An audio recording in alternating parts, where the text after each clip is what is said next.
لیکن جانتے ہیں مدینہ طیبہ کے رہنے والے میرے آقا کے چند غلام، جن کے پیروں میں چپل بھی نہیں، جن کے لباس میں پیوند لگے ہوئے ہیں، لیکن وہ مدینے سے نکل کر جب ایران کی سرحدوں کو پھلانتے ہوئے آتے ہیں، دنیا نے دیکھا کہ محمد الرسول اللہ کی یہ جماعت نے کسرا کے تخت کو بھی پلٹا، قیصر کے تخت کو بھی پلٹ دیا۔ سپر پاور طاقتیں اگر کسی سے گری ہیں تو میرے مصطفیٰ کے قدموں میں پلنے والے غلاموں سے پلی، بدل گئی، دنیا نے دیکھا ہے۔ اب میں آپ کو بتا رہا ہوں یہ خوف جو انہیں لاحق ہے وہ اسی بات کا ہے۔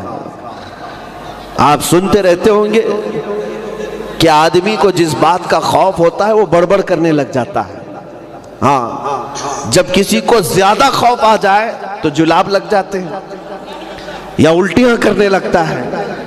تو ان پاکھنڈیوں کو آپ دیکھیں، یا تو یہ الٹیاں کر رہے ہیں یا جلاب کر رہے ہیں۔ ان کا مسئلہ صرف یہ ہے، وہ اپنی قوم کو ڈرا رہے ہیں اور کہہ رہے ہیں کہ تم اگر آج بیدار نہیں ہوئے تو یہ مسلمان 2029 میں پرائم منسٹر بن جائیں گے۔ سن رہے نا آپ؟ یہ خوف ہے، انہونا خوف، اندرونی خوف ہے کہ 2029 میں یہ بن جائیں گے، وہ بن جائیں گے۔ ہم نے کبھی نہیں کہا، کبھی کہا ارے ہمارے لیڈر تو ماشاءاللہ ایسے جا کر کے بیٹھے ہوئے ہیں جیسے مرغی انڈے دینے کے بعد خاموش ہو جاتی ہے۔ ہاں، جن کو کرسیوں پر بٹھایا گیا ان کو کڑک لگ گیا ہے، نہ وہ اب انڈا دے سکتے ہیں نہ بچے دے سکتے۔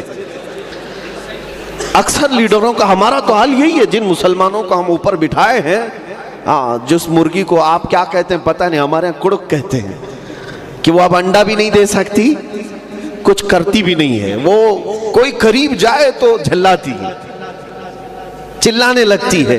ہمارے نیتاؤں کا اور ہمارے لیڈروں کا جن کو آپ نے اوپر تک پہنچایا، کرسی پہ بیٹھنے کے بعد کڑک لگ گیا ہے، اب اگر کوئی جاتا بھی ہے تو چلاتے ہیں، یہ کیوں آ رہے ہیں ہمارے پاس؟ خیر، ان سے ہمیں کون سی امیدیں وابستہ ہیں کہ یہ کون سے پرائم منسٹر بنیں گے؟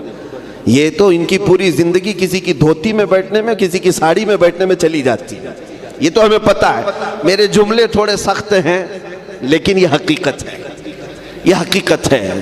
میرے عزیزوں، ہمیں آج تک ہماری قیادت نہیں مل پا رہی ہے، مختلف جگہوں پر بانٹ دیا گیا ہے اس امت کو، کوئی اس پارٹی میں کوئی اس پارٹی میں جا کر، اور اگر گئے تو گئے لیکن کبھی امت کی ترجمانی بھی نہیں کی آج تک، کبھی میرے مصطفیٰ کریم کی عزت کی بات تک نہیں کرتے۔ کلمہ تو اسی نبی کا پڑھا ہے۔ بات میں یہ کر رہا تھا کہ پھر ڈر کس بات کا ہے، پھر ڈر کس بات کا ہے، 2029 میں ایسا ہو جائے گا ویسا ہو جائے گا۔ میرے عزیزوں، یہ ہوائی فائرنگ نہیں ہے، انہیں پتہ ہے، اور اگر یہ ڈر ہے تو یہ ڈر پورا ہو کر بھی رہ سکتا ہے، کیونکہ اقبال کا وہ شعر جو میں پڑھ رہا تھا، اقبال کا وہ شعر جو میں نے پڑھا ابھی، نکل کر کے صحرا سے جس نے الٹ دیا تھا تخت روما کو، نکل کر کے صحرا سے جس نے الٹ دیا تھا تخت روما کو، سنا ہے قدسیوں سے میں نے کہ وہ شیر پھر ہوشیار ہوگا، وہ شیر پھر ہوشیار ہوگا۔ یہ بزرگوں نے فرمایا ہے کہ محمد عربی کے جوان دوبارہ اٹھائے جائیں گے، یا اپنے قدموں پر کھڑے ہوں گے، اور پھر یہ وارث ہیں کسی ایرے غیرے نتھو کھیرے کے نہیں۔ الحمدللہ مجھے اس بات پر فخر ہے، ہم وارث ہیں صلاح الدین ایوبی کے، ہم وارث ہیں شہاب الدین غوری کے، ہم وارث ہیں شہید ٹیپو سلطان کے۔ الحمدللہ ہماری تاریخ میں غیور نوجوان اور بہادروں کی ایک لمبی فہرست ہے، اور سب سے بڑی بات تو یہ ہے کہ ہزار تم ڈرا لو، جس قوم میں ہر سال ابتدا ہی کربلا کی داستان سے ہوتی ہے، ہاں سنایا جاتا ہے، لیکن آج کے بعد ایک بات یہ بھی میں بتا دوں، کربلا کی داستان سننا لیکن رو رو کر کے چھلے مت جانا، کربلا صرف رونے کے لیے نہیں سنایا جاتا، بلکہ جوانوں کو بیدار کرنے کے لیے سنایا جاتا ہے۔ اے غیور جوان، دیکھ اس حسین اعظم کو جو اپنے چھوٹے بچوں کے لاشیں اپنے ہاتھوں سے اٹھاتا ہے لیکن پھر بھی گردن یزید کی طرف جھکاتا نہیں ہے۔ یہ جذبہ ہو، ہاں غم تو ہے، سب کو ہے، ہمیں بھی ہے، وہ دردناک منظر، اس کا غم تو سب کو ہے، لیکن کربلا صرف غم منانے کے لیے نہیں اور صرف رونے کے لیے نہیں، بلکہ تمہیں زندہ کرنے کے لیے۔ اسی لیے شاعر نے کہا تھا قتل حسین اصل میں مرگ یزید ہے. اسلام زندہ ہوتا ہے ہر کربلا کے بعد. اسلام زندہ ہوتا ہے. اب یہ نوجوان، میں جس علاقے میں بھی جا رہا ہوں دیکھ رہا ہوں، دیکھتے ہی ان کی زبانوں پر لبیک یا رسول اللہ کا نعرہ آتا ہے. یہ ہر جگہ سے بیدار ہوتے ہوئے نوجوان.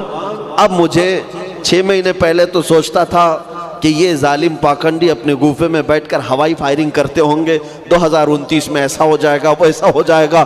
لیکن اب اس مجمع کو دیکھ کر کے یقین بھی ہونے لگ گیا ہے کہ نبی پاک صلی اللہ تعالیٰ علیہ وسلم کے دیوانوں کا ہجوم اب ایک پرچم تلے جمع ہونے کے لیے تیار ہو چکا ہے. ہمارے ہزار اختلافات ہوں لیکن گنبد خضرا کی چھاؤں میں ہم سب اکٹھا ہو سکتے ہیں. اس نام پاک محمد رسول اللہ صلی اللہ تعالیٰ علیہ وسلم کی تاثیر یہ ایسی ہے کہ ہر قلب کو اپنی طرف موہ لیتا ہے، ہر دل کو اپنی طرف کھینچ لیتا ہے وہ نام پاک. عزیزان گرامی وقار، میں آج بات جو عرض کرنے جا رہا تھا وہ یہ ہے کہ اس پوری بھری دنیا میں ہمارا ہے کون؟ ہمارا ہے کون؟ میں بڑی تلاش کے ساتھ کہتا ہوں، کون ہے جس کو آپ سمجھ بیٹھے ہیں آج تک وہ ہمیشہ دھوکے باز نکلتے ہیں.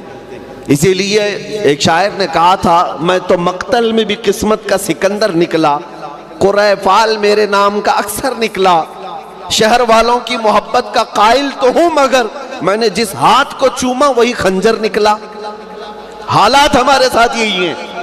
آپ جس کو مسیحا سمجھ رہے ہیں در حقیقت خنجر ہے. تمہارے اپنے حالات کا کوئی مسیحا نظر نہیں آتا، کوئی وہ نہیں ہے جو تمہارے درد کا درماندہ ہو.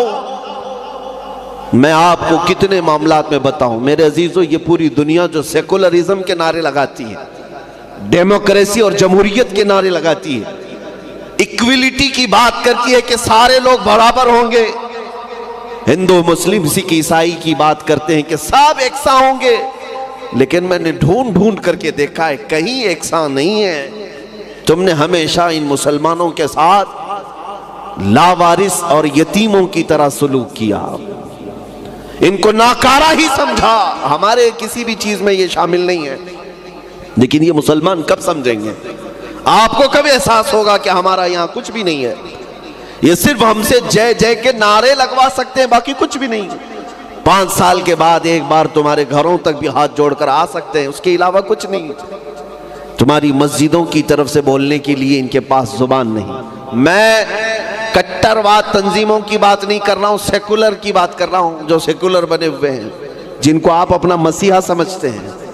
ان کے ہاں بھی حالات ایسی ہیں.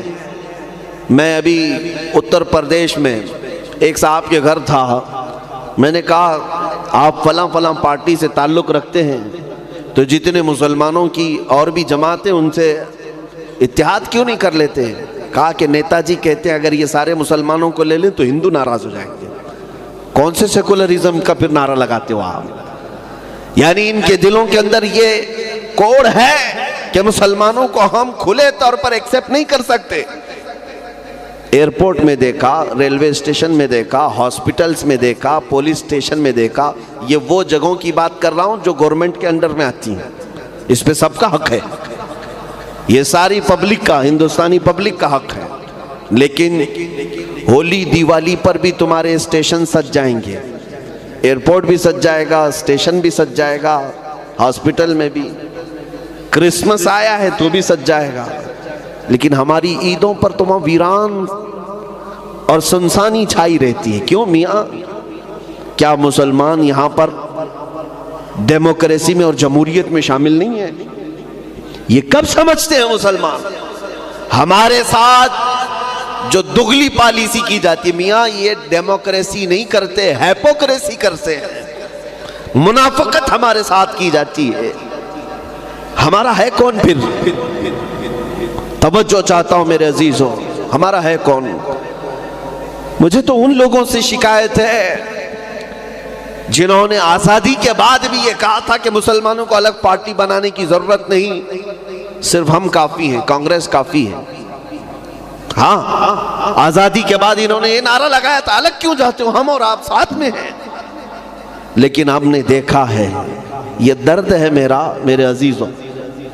مجھے سیاست سے کوئی ایسا گہرا شغف نہیں ہے کہ میں تمہارے پاس کرسی کی بھیک مانگنے آیا ہوں.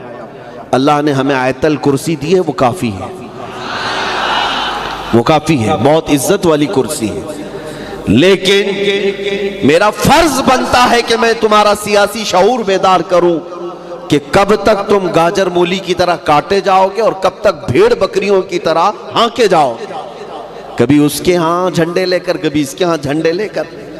آپ نے محسوس کیا ہے یہاں پر ہماری مسجدیں شہید ہو گئیں. کوئی بولنے والا آیا، کوئی اس کی حمایت میں مخالفت میں کھڑا ہوا، ان ظالم فسادیوں کو آگے تک پہنچانے کے لیے کوئی آیا؟ ارے ایک کسان اگر گاڑی سے کچل جائے تو بڑے بڑے لیڈر وہاں پر روڈ پہ اتر جائیں گے، روڈ پہ آئیں گے، وہ بیریکیڈنگ توڑ کے آئیں گے، پابندیاں سب ختم کر کے آئیں گے. کسانوں کے یہاں جانا ہے. تریپورہ جل رہا تھا، کوئی گیا؟ آسام کے مسلمان مارے جا رہے تھے، کوئی آواز اٹھایا؟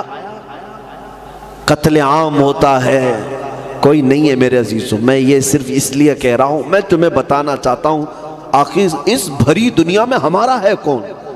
ہمارا کون ہے؟ نہ ہماری مسجدوں کی حمایت کی بات کرے گا. کشمیر کے مسلمان آج بھی، وہاں کی کچھ نوجوان جب ہمیں رابطہ کرتے ہیں اور میسج کرتے ہیں تو دل روتا ہے، دل روتا ہے.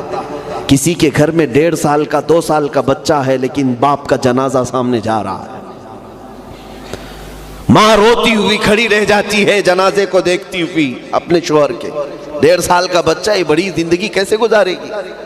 ایک دو نہیں، سینکڑوں عورتیں ایسی ہیں جن کی عصمت دری کی گئی اور حوث کا نشانہ بنائی گئی. اور میں ذمہ داری کے ساتھ کہہ رہا ہوں، ایک حافظ قرآن ہے، انہوں نے پوچھا تھا، میں نے اس کو ایک بار تقریر میں بھی کہا تھا کہ حضرت کیا خودکشی کرنے کی مجھے اجازت ملے گی؟ کہا کہ بھائی آپ اتنی بڑی بات کیوں کر رہے ہو، اسلام میں جائز نہیں ہے. تو انہوں نے کہا بات در حقیقت یہ ہے کہ مجھے گھر میں قید کر کے میرے دونوں ہاتھ پیٹھ کے پیچھے باندھ کر میری ماں اور میری بہن کو میرے سامنے ننگا کیا جائے اور ان کی عزت لوٹی جائے تو مجھے بتائیں میں اب آگے جی کر کے کیا کروں؟ میری آنکھیں روز دکھتی ہیں. یہ سب حالات آج سے نہیں، کئی دنوں سے چلتے آ رہے ہیں. مسلمانوں اس بات پر کوئی گفتگو کرنے کو بھی تیار نہیں. کوئی اگر کہے، ظاہر سی بات ہے میرے اوپر اب کتنی سختیاں لائیں گے کہ آپ بھڑکا رہے ہیں لوگوں کو. پرووکنگ، اشتعال انگیز تقریریں ہیں. حق مانگنا اشتعال ہو گیا آج. آپ انصاف کی بات کریں، یہ بھڑکاؤ بھاشن ہو گیا. یہ آج حالات کہاں جا رہے ہیں ہمارا کوئی ہے نہیں. توجہ چاہتا ہوں میرے عزیزوں، یہاں ہمارے پی ایم کے اور ایچ ایم کے بارے میں کوئی ٹپنی کر دے تو دوسرے دن وہ جیل میں رہے گا، اور میرے مصطفیٰ کریم کی شان میں بھدی گالیاں دے دے کر کے پورے سوشل میڈیا پر گند پھیلا ہے. ہر جگہ سے تم جو چاہو کر لو، ایف آئی آر کر لو، احتجاج کر لو، لیکن حکومت نے ٹھان رکھا ہے ہم گرفتار نہیں کریں گے. پھر ہے کون ہمارا؟ کون سی جمہوریت میں ہم جی رہے ہیں؟ ہمارے مقدسات کا یہاں کوئی تحفظ نہیں رہ گیا. آئے دن ہم یہ سنتے چلے جا رہے ہیں کہ اب ہمارے پرسنل لا پر حملہ کیا جا رہا ہے. ایک ساں سیول کوڈ آئے گا، 3 طلاق کا مسئلہ. ان لوگوں کو 3 طلاق سے کیا شغف ہے جس نے کبھی بیوی رکھی نہ ہو، جسے پتہ ہی نہ ہو؟ اوپر سے لے کر نیچے تک سب ایسے بیٹھے ہوئے. وہ 3 طلاق کا مسئلہ اور وہ قانون بنا رہا ہے، اور یو پی کا ایک گنڈا بچوں کے بارے میں قانون بنا رہا ہے جس کی کوئی بچے ہی نہیں ہوئے. یہ حالات ہیں ہمارے یہاں. میں آپ کو بتا رہا ہوں میرے عزیزوں، مسلسل نشانہ بازی کی جا رہی ہے اور اس پر کوئی ایکشن نہیں لیا جاتا. اب آپ کو میں اصل مدے پر آتا ہوں، لے کر آتا ہوں. کم سے کم یہ بھول کرنا اب کے بعد تو چھوڑ دو کہ جن کو تم مسیحا سمجھ رہے ہو آج بھی اتنا سب لٹ جانے کے بعد آپ نے سب چیزیں سہ لی نا. مسجد ختم ہو گئی، برداشت کر کے رہ گئے. اس سے بہتر تو 30 سال پہلے کے مسلمان تھے جو اللہ کے گھر کو شہید ہوتے دیکھ کر کے قابو میں نہ رہ کر اپنی جانیں قربان کر دیا. ایک دو نے ہزاروں کی جانیں چلی گئیں. انہوں نے مسجد کی حفاظت کا کچھ تو خیال کیا تھا، لیکن آج کے حالات ایسے ہیں کہ جو سناؤ یہ قوم سننے کو آج تیار ہے. حادثے روز ہوتے ہیں، کبھی مسجد کے مینار کو توڑو، کبھی جھنڈا اتارو. یہ جو کٹر تنظیموں کو کھلی آزادی دی گئی ہے جس ملک میں ہم رہ رہے ہیں، مسلمانوں کیا یہ ہمارا حق نہیں بنتا کہ ہم اس بات کا مطالبہ کریں کہ ہمارا یہاں پورا کا پورا حق ہے؟ اس ملک میں ہم سیکنڈری نہیں ہیں، دوسرے نمبر کے شہری نہیں ہیں. الحمدللہ ہم اپنی کئی پیڑھیوں سے یہاں آباد ہیں، اور اس دیش کی اور اس زمین کی رکشا جتنا تم نہیں کرتے الحمدللہ ہم کرتے ہیں. ہم تو یہاں کی مٹی میں دفن بھی ہو جاتے ہیں. اس ملک کے ساتھ ہمارا بڑا گہرا تعلق رہا ہے. ہم غریب نواز کی سرزمین سے بے وفائی نہیں کر سکتے ہیں، ہم صابر کلیری کی زمین سے بے وفائی نہیں کرتے، ہم خواجہ قطب الدین اور نظام الدین کی سرزمین سے بے وفائی نہیں کرتے. غدار جو ہوں گے ان کو پکڑا جائے، مارا جائے، لیکن الحمدللہ سنی مسلمان ہندوستان کے لیے پہلے سے بھی امن کا خواہاں تھا، آج بھی امن کا خواہاں ہے. اس کا آتنک سے کوئی تعلق نہیں، لیکن ان کو کون سمجھا ہے؟ یہ سمجھنے والی ذات نہیں. لیکن اب جس نقطے پر میں آ رہا ہوں ہمیں سمجھنے کی ضرورت تھی میرے عزیزوں. بھول کر بیٹھے، انہوں نے سب تمہارا لوٹ لیا، پھر بھی تم کہتے ہو تمہاری جے، تم آگے بڑھو. اس بھری دنیا میں اگر ہمارے درد کو کوئی سمجھ سکتا ہے تو صرف تاجدار مدینہ کی ذات ہے، جس کو قرآن کہتا النبی اولا بالمؤمنین من انفسہم. وہ نبی مومنوں سے ان کی جان سے زیادہ قریب ہے، جان سے زیادہ قریب ہے وہ رسول. اب اندازہ ہو جائے گا آپ کو بتاؤں میں ایک روایت. میرے آقا صلی اللہ علیہ وسلم فرماتے ہیں اگر میرے امتیوں میں سے کسی کے پاؤں میں کانٹا بھی چبھے، میرے آقا فرماتے ہیں اس کے درد کا احساس مجھے بھی ہوتا ہے. تمہارے تلوے میں کانٹا چبھے، میرے آقا فرماتے ہیں اس کے درد کا احساس مجھے بھی ہوتا ہے. جو رسول پاک صلی اللہ تعالیٰ علیہ وسلم ہر امتی کے درد کا احساس رکھتے ہوں، اور آج امت یہ سمجھ رہی ہے کہ ہمارا مسیحا کوئی اور ہے، ہمیں اس غم کی وادی سے نکالنے والا کوئی اور ہے، کوئی نہیں. اسی لیے امام وقت مجدد دین و ملت نے یہ پیغام دیا تھا آج لے ان کی پناہ، آج مدد مانگ ان سے، پھر نہ مانیں گے قیامت میں اگر مان گیا.